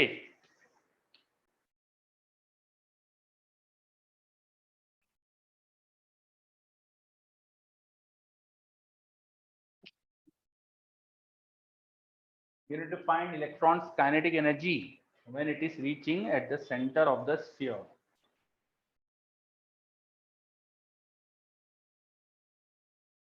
नहीं बेटा, जीरो नहीं आएगा। ठीक है ईशान, यस बिल्कुल सही। ठीक है, तो आपको इसके लिए फॉर्मूले याद होने चाहिए थे, बस क्वेश्चन के फॉर्मूले याद होते हैं। देखो पिछले क्वेश्चन में भी फॉर्मूले का खेल था पूरा, यहाँ भी फॉर्मूले का खेल है। आपको यूनिफॉर्मली चार्ज स्फीयर की पोटेंशियल का फॉर्मूला पता होना चाहिए, या कम से कम ये पता होना चाहिए कि सरफेस और सेंटर पे पोटेंशियल डिफरेंस कितना होता है ना। यस क्रिस, बिल्कुल सही। इसके सरफेस पे पोटेंशियल देखते हैं ना अपन, तो सरफेस पे तो आ जाता है के क्यू बाय आर, अगर आर रेडियस है, और सेंटर पे उसका 3/2 टाइम होता है। पोटेंशियल एट द सेंटर वो आता है 3 के क्यू बाय 2r। ये याद होना चाहिए अच्छे से आपको। यूनिफॉर्मली चार्ज स्फीयर के सेंटर का पोटेंशियल सरफेस से 3/2 टाइम होता है, ये बिल्कुल अच्छे से रटा हुआ होना चाहिए। ठीक है, चलो तो इनका डिफरेंस चाहिए आपको, और आपको करना क्या है बेसिकली, इनिशियल काइनेटिक एनर्जी तो इलेक्ट्रॉन की जीरो है, इनिशियल पोटेंशियल एनर्जी आप लिख देंगे इलेक्ट्रॉन का charge into potential at the surface equal to हो जाएगा फाइनल काइनेटिक एनर्जी जो आपको ढूंढना है सेंटर पे प्लस फाइनल पोटेंशियल एनर्जी हो जाएगा charge into potential at the centre. तो आप देखो kinetic energy at the centre वो आ रही है, इस टर्म को उठा के इधर लाओ तो Vc माइनस Vs और सरफेस और सेंटर का पोटेंशियल का डिफरेंस आप जानते हो, ये हो जाएगा आपके पास KQ/2R। अब Q तो दिया नहीं मैंने, तो Q निकाल सकते हो ना, इसके अंदर Q कितना होगा 4/3 πr³ इसका वॉल्यूम है, volume into surface charge, volume charge density कर दो, तो Q की वैल्यू यहाँ रखो, ये आ गया तुम्हारा आंसर। आया समझ में ये बात? आया क्या क्वेश्चन ये समझ में? फॉर्मुलेस याद होने चाहिए, देखो फॉर्मुलेस सब अच्छे से याद कर लो यार, ठीक है। चलो तो कैसे करा अपन ने समझो इसको, है ना। वर्क एनर्जी थ्योरम ही लगाइए, बेसिकली इलेक्ट्रोस्टैटिक पोटेंशियल एनर्जी का यूज करा है। ओके, बहुत बढ़िया। अब मुझे कोई बच्चा इसमें एसएचएम का कुछ बोल रहा था, चलो एसएचएम का आपसे कॉन्सेप्ट भी पूछ ही लेता हूँ ना मैं। क्वेश्चन का सेकंड पार्ट, इलेक्ट्रॉन को यहाँ से सेंटर आने में टाइम कितना लगेगा बताओ। Time in which electron will reach at centre. यहाँ से इलेक्ट्रॉन छोड़ा, वो सेंटर पे पहुंच रहा है, तो सेंटर पे उसको टाइम कितना लगेगा आने में, बताइए।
ये आपको आना चाहिए यार टाइम वाला।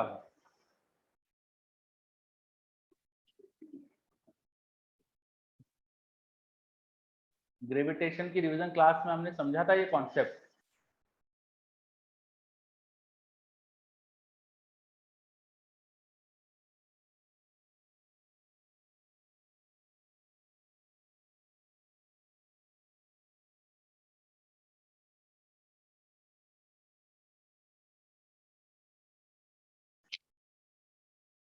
कैसे निकाल रहे हो आंसर मुझे बताएगा कोई? दो बच्चों का आंसर आएगा मेरे पास, ईशान के असर के। तो कैसे निकाला आपने आंसर ये? ईशान रिस्टोरिंग फोर्स, फिर क्या करेंगे? रिस्टोरिंग फोर्स काइनेटिक एनर्जी से ओमेगा निकाला। कैसे काइनेटिक एनर्जी से ओमेगा मतलब?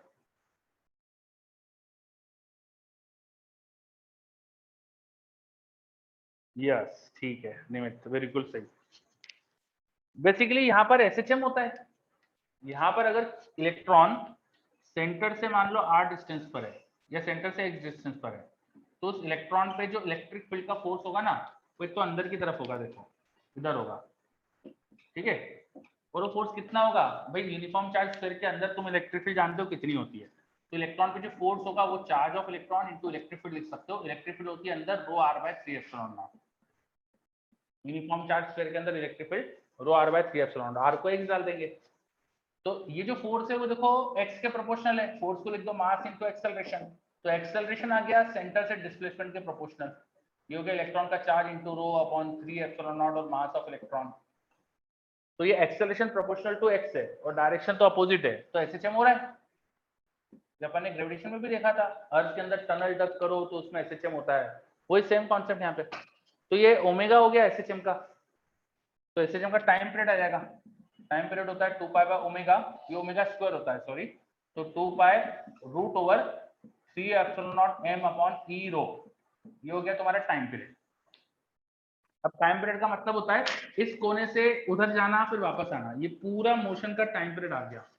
अब तुम्हें सेंटर तक का पूछा है तो T/4 होना चाहिए,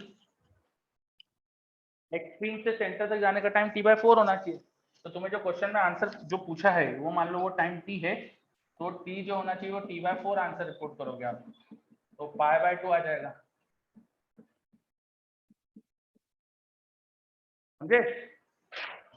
हमने करा था ना ग्रेविटेशन का, अपन जब डिस्कशन चल रहा था अपना, कॉन्सेप्ट पढ़ा था अपन ने वहां। हाँ ईशान बोल रहा है यस, ओके वेरी गुड। और अथर ने भी मुझे एक आइडिया दिया है करने का, है ना।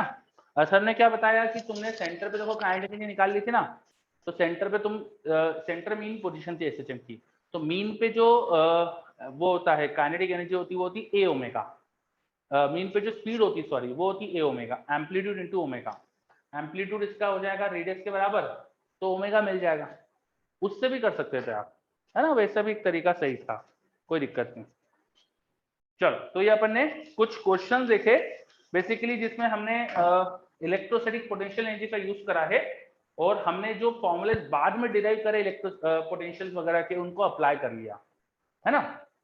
अब आपको पूरा जो बिगिनर वर्क्स 10 है उनमें इनसे रिलेटेड कुछ चीजें दिखेगी आपको, तो BB10 काफी हद तक कर सकते हो आप। एक चीज बच रही है अभी BB10 की अपनी, एक तरह से इलेक्ट्रोस्टैटिक्स की आखिरी चीज बच रही है अपनी, वो करते हैं अपन अब सेल्फ एनर्जी। ठीक है, तो अगर ये क्वेश्चन कंप्लीट हो चुका है तो उसको हटा देता हूँ और फिर सेल्फ एनर्जी स्टार्ट करते हैं। तो हो गया क्या क्वेश्चन ये? Is this question clear? Yes okay, बहुत बढ़िया। तो चलो अब अपन सेल्फ एनर्जी स्टार्ट करते हैं। किसी भी ऑब्जेक्ट को अगर चार्ज करा जाए, कोई बड़ा ऑब्जेक्ट है, कोई बॉडी है जिसको अपन ने चार्ज करा है, मान लो एक स्फीयर है उसको चार्ज करा है, तो थोड़ी देर पहले अपन ने देखा था ना कि भाई पॉइंट चार्जेस के बीच में इंटरेक्शन एनर्जी होती है। तो किसी बड़े बॉडी पे जो चार्जेस है उनके अंदर नहीं होना चाहिए इंटरेक्शन एनर्जी। ये कोई बॉडी है, सपोज उसको मैंने पॉजिटिवली चार्ज करा है, फॉर एग्जांपल पॉजिटिव चार्ज दिखाया, तो इसका हर चार्ज दूसरे चार्ज से इंटरेक्शन एनर्जी नहीं रखेगा क्या? होना चाहिए। जैसे दो पॉइंट चार्ज के बीच में इंटरेक्शन एनर्जी पड़ी वैसे यहाँ पर भी तो होगी। बस यही जो इंटरेक्शन एनर्जी होती है ना, इसी को अपन सेल्फ एनर्जी बोलते हैं। ठीक है, तो any charge body, any charge body has energy due to interaction of charges on it. उस पे जो चार्जेस है उनके इंटरेक्शन की वजह से उसमें कुछ एनर्जी होती है, बस इसी को अपन क्या नाम देते हैं? Self energy. यही जो इंटरेक्शन की एनर्जी वो इसी को अपन नाम देते हैं सेल्फ एनर्जी। अब कैसे निकालते थे अपन इंटरेक्शन एनर्जी दो चार्ज की? अपन वो करते थे ना कि इलेक्ट्रोस्टैटिक फोर्स के अगेंस्ट, कंजर्वेटिव फोर्स के अगेंस्ट कितना काम करना पड़ रहा है, एक तरीका वो होता है अपना निकालने का, है ना। अपन ने पढ़ा है work done against conservative forces, वही पोटेंशियल एनर्जी के फॉर्म में स्टोर होता है। तो वैसे यहाँ पे भी निकाल सकते हैं अपन। ठीक है, तो वो तरीका तो है ही हमारे पास। उसके अलावा एक तरीका और है, देखो किसी भी रीजन में अगर इलेक्ट्रिक फील्ड है तो उस रीजन में एनर्जी भी स्टोर है। ये मैं आपको जो सेंटेंस बोल रहा हूँ इसको अपन ऐसे प्रूव कर सकते हैं, ऐसे समझ सकते हैं कि अगर मैंने कोई चार्ज इलेक्ट्रिक फील्ड के रीजन में छोड़ा तो इलेक्ट्रिक फील्ड की वजह से वो थोड़ी देर में एनर्जी गेन करता है। जब वो इलेक्ट्रिक फील्ड के रीजन में मूव करता है तो एनर्जी गेन करता है। तो उसने एनर्जी गेन करी तो इलेक्ट्रिक फील्ड के रीजन में एनर्जी है जिसने ऐसे ये एनर्जी प्रोवाइड करी, ऐसा कह सकते हैं अपन। समझ में आ रही है क्या बात? ये किसी रीजन में अगर इलेक्ट्रिक फील्ड है तो वहां एनर्जी है, जैसे किसी रीजन में ग्रेविटेशनल फील्ड है तो वहां भी एनर्जी है। कोई भी फील्ड अगर किसी रीजन में तो वहां एनर्जी स्टोर है, बोल सकते हैं ऐसा। चलो बच्चे यस बोल रहे हैं ना। इलेक्ट्रोस्टैटिक जो एनर्जी होती है वो कितनी होती है, वो अपने को फॉर्मूला डायरेक्ट याद होना चाहिए। तो उसका जो एनर्जी पर यूनिट वॉल्यूम का फॉर्मूला है, एनर्जी डिवाइड बाय वॉल्यूम, जिसे अपन बोलते हैं energy density. Energy density at present आपको सीधा सीधा फॉर्मूला याद रखना है, वो हो जाएगा half epsilon not E square, half epsilon not E square. किसी छोटे से वॉल्यूम में छोटी सी जो एनर्जी स्टोर्ड है उनका रेशियो वो आता है half epsilon not E square. अगर उस वॉल्यूम में आपने कोई यहाँ पे वॉल्यूम कंसिडर करा, ये वॉल्यूम मान लीजिए डीवी है, इस लोकेशन पे इलेक्ट्रिक फील्ड ई थी, तो इसमें जो एनर्जी स्टोर्ड है वो निकालने के लिए आप ये फॉर्मूला यूज कर सकते हो। अभी आपको डायरेक्ट फॉर्मूला याद रखना है, कहाँ से आया इसके बारे में ध्यान नहीं देना है, बस फिलहाल याद रखना है। इसको मैं कैपेसिटर में थोड़ा प्रूव करा दूंगा कि ये सही है, ठीक है, कैपेसिटर चैप्टर में, पर फिलहाल आपको याद रखना है। तो when there is electric field in a region, the region contains some energy and that energy per unit volume is given by half epsilon not E square. क्या ये समझ में आ रहा है? बोलो। Energy density of electric field, concept समझ में आ रहा है इसका आपको? कि when there is electric field in a region, some energy is stored in the region. Okay, ठीक है। अब ये जो मेरे पास रिलेशन था, इसको यूज करके मैं किसी वॉल्यूम में कितनी एनर्जी है वो निकाल सकता हूं। डीवी वॉल्यूम में कितनी एनर्जी वो मैं निकाल सकता हूं, डीवी वॉल्यूम में कितनी एनर्जी वो निकाल सकता हूं। तो एक तरीका तो एनर्जी निकालने का ये हो जाता है, सेल्फ एनर्जी निकालने का ये होता है कि इलेक्ट्रिक फील्ड के रीजन में कितनी एनर्जी वो निकाल लो। और दूसरा तरीका मैंने आपको अभी थोड़ी देर पहले बोला था, work done against conservative forces. Conservative force के अगेंस्ट कितना वर्क करना पड़ रहा है वो निकाल सकते हैं, ठीक है। अब कशिश का मेरे पास डाउट आ रहा है, सर हर यूनिट वॉल्यूम में इक्वल अमाउंट ऑफ एनर्जी होती है क्या? नहीं, इक्वल अमाउंट ऑफ एनर्जी नहीं होती। देखो ये एनर्जी कितनी है, हाफ एप्सिलॉन ई स्क्वायर है, वो वहां की इलेक्ट्रिक फील्ड में डिपेंड कर रही है, वहां जो इलेक्ट्रिक फील्ड है उस पर डिपेंड कर रही है। इलेक्ट्रिक फील्ड अलग अलग तो एनर्जी अलग अलग, ठीक है। चलो, तो दो तरीके से हम सेल्फ एनर्जी निकाल सकते हैं, एक एक करके दोनों तरीकों को समझते हैं। पहला तरीका, अच्छा सेल्फ एनर्जी अब मैं किसी एक सिचुएशन की निकालूंगा, हर सिचुएशन की नहीं डिराइव करेंगे हम, टोटल दो सिचुएशन की ही डिराइव करेंगे। तो हम सेल्फ एनर्जी निकालेंगे of a spherical shell, spherical shell. अपन पहला केस देख रहे हैं, केस वन, स्फेरिकल शेल की सेल्फ एनर्जी, स्फेरिकल शेल की सेल्फ एनर्जी। और कैसा स्फेरिकल शेल, वो भी यूनिफॉर्मली चार्ज, कोई ऐसा वैसा शेल नहीं, नॉन यूनिफॉर्मली चार्ज शेल नहीं ले रहा, यूनिफॉर्मली चार्ज स्फेरिकल शेल, ठीक है। तो आप खुद लिख लेना यूनिफॉर्मली चार्ज स्फेरिकल शेल। चलो उसकी सेल्फ एनर्जी निकाल रहे हैं। तो मान लो मेरे पास ये शेल था, इसको यूनिफॉर्म चार्ज करा हुआ था, मुझे पता करना है इसके अंदर एनर्जी कितनी स्टोर्ड है। रेडियस इसके आर मान ली मैंने, मान लो इस पे चार्ज अभी क्यू था, ठीक है। अब पहला एक तरीका होता है एनर्जी निकालने का कि work done against conservative force कितना करना पड़ा आपको उसको चार्ज देने में, वो उससे निकाल सकते हैं। तो ये मान लो कि धीरे धीरे इसे चार्ज करा जा रहा था, तो चार्ज इस पे धीरे धीरे बढ़ाते बढ़ाते बढ़ाते बढ़ाते अपन क्यू कर रहे हैं, क्यू तक चार्ज लेके आ रहे हैं। जीरो चार्ज से स्टार्ट करके धीरे धीरे धीरे धीरे इसको बढ़ाया चार्ज और कैपिटल क्यू करा, और इस प्रोसेस में क्या काम करना पड़ा होगा उससे मैं वर्क डन निकाल के उस वर्क डन को एनर्जी बोल सकता हूँ, work done against conservative forces, ठीक है। तो एक तरीका तो मेरा ये है। तो let us assume shell is being charge slowly,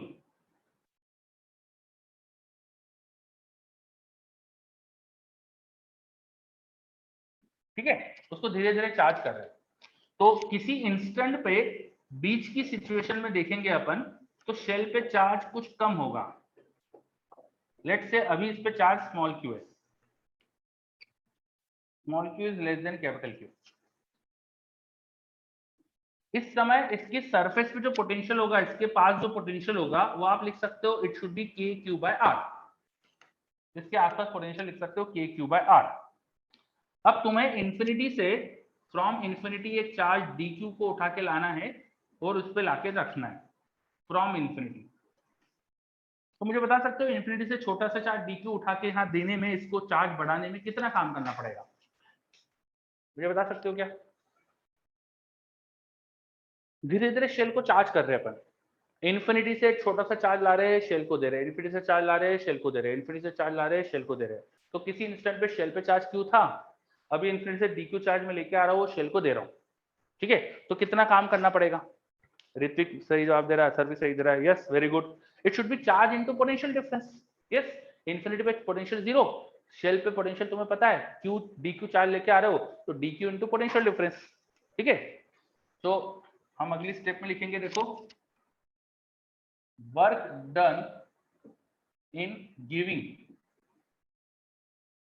dq charge, वो होना चाहिए dq इंटू जो भी पोटेंशियल का डिफरेंस हुआ है, potential at the sphere minus potential at infinity. तो सीधा सीधा dq भी लिख देता हूं मैं। तो वो छोटा सा जो वर्क डन आ जाएगा वो आ जाएगा हमारे पास k q dq upon r, r capital वाला था। अब एक छोटा सा काम करना पड़ा। अच्छा, जो काम करते हैं अगेंस्ट कंजर्वेटिव फोर्सेस वही तो आता है ना पोटेंशियल एनर्जी में, तो यही होना चाहिए du। ठीक है, du यही होना चाहिए। अब टोटल एनर्जी निकालने के लिए क्या करेंगे भाई, छोटे छोटे एनर्जी के चेंज को इंटीग्रेट कर देते। कब से कब तक चार्ज हो रहा है स्फीयर, स्मॉल q की वैल्यू 0 से कैपिटल Q तक बदल रही है, करो इंटीग्रेट। तो ये हो जाएगा k और r constant, integration q dq from 0 to capital Q। तो सेल्फ एनर्जी आना चाहिए हमारे पास kq स्क्वायर बाय 2r। देखो q dq का इंटीग्रेशन हो जाना चाहिए था q स्क्वायर बाय 2। तो ये आ गया, हमने निकाला धीरे धीरे स्फीयर को चार्ज करने में कितना काम करना पड़ रहा है, और जो भी हमने वर्क डन करा होगा अगेंस्ट कंजर्वेटिव फोर्स वही तो एनर्जी में स्टोर हुआ होगा। So this should be the self energy of a spherical shell, uniformly charge spherical shell. देखो अच्छे से सबको समझ में आ रहा है क्या ये?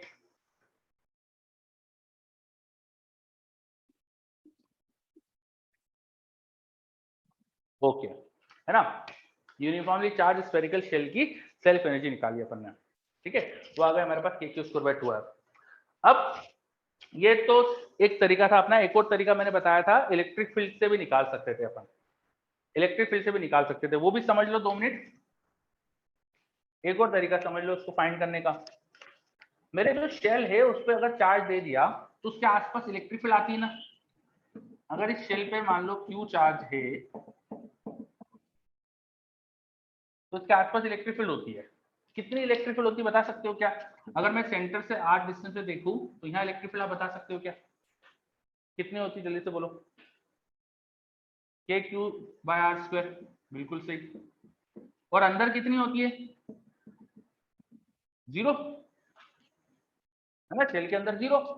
तो इस शेल की वजह से इसके आसपास बाहर बाहर इलेक्ट्रिक फील्ड है। तो बाहर बाहर इलेक्ट्रिक फील्ड है तो बाहर बाहर एनर्जी भी स्टोर है, बाहर के पूरे वॉल्यूम में एनर्जी स्टोर है। कितनी इलेक्ट्रिक फील्ड है? के क्यू बाय आर स्क्वायर। ठीक है, अच्छा ये इलेक्ट्रिक फील्ड वेरी कर रही है स्मॉल आर के साथ, तो क्यों ना अपन एक छोटा सा वॉल्यूम ले ले जिसमें मैं आर को कांस्टेंट मान सकूंगा। मैं एक स्फेरिकल शेल जैसा वॉल्यूम कंसिडर कर लेता हूं यहाँ पे।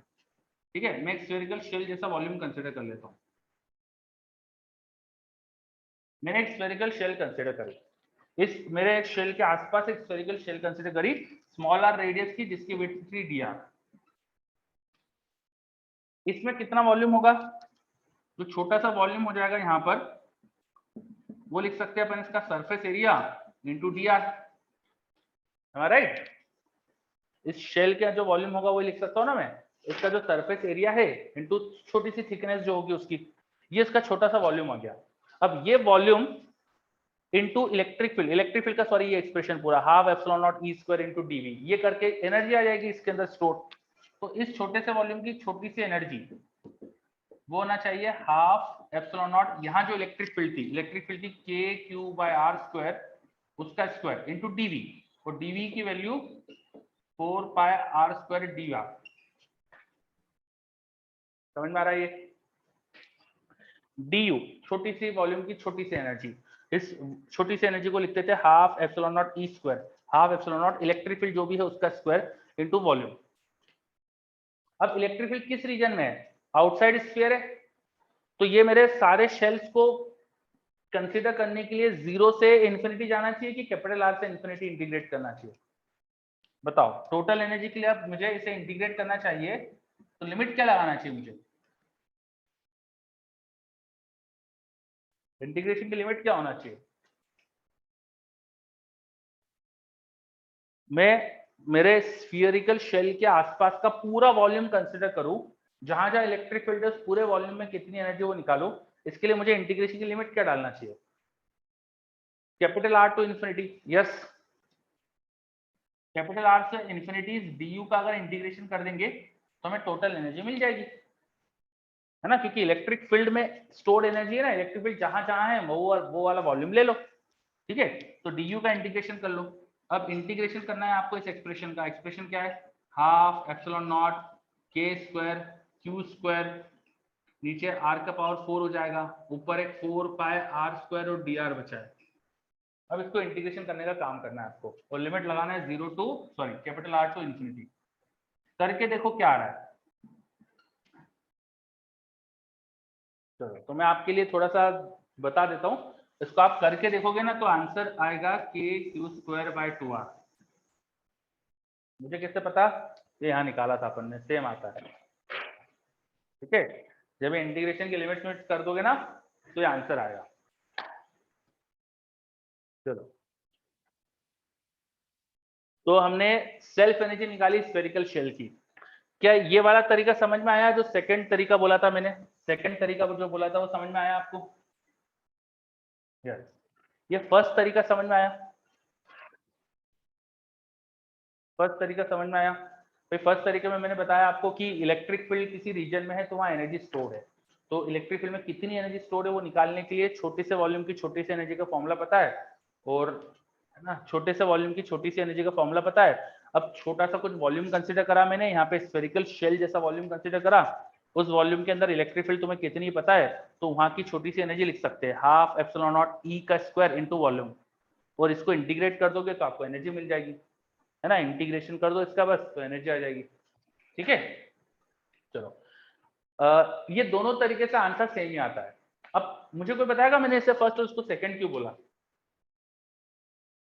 मैंने ऐसे ही लिख दिया था मेरे मन से कि कुछ लॉजिक से लिखा मैंने?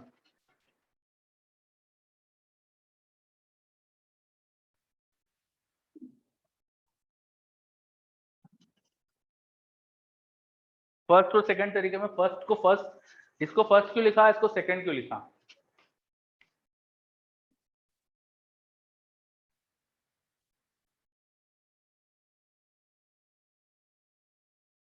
पत्थर बोल रहा है पहले से दूसरा आया है। नहीं बेटा, ये तो आपको ये तरीका तो मैंने पहले बताया था आपको, इलेक्ट्रोस्टैटिक पोटेंशियल एनर्जी की डेफिनेशन है ये तो, work done against conservative forces ही तो पोटेंशियल एनर्जी में स्टोर होता है, तो ये तो बेसिक डेफिनेशन वाला तरीका है।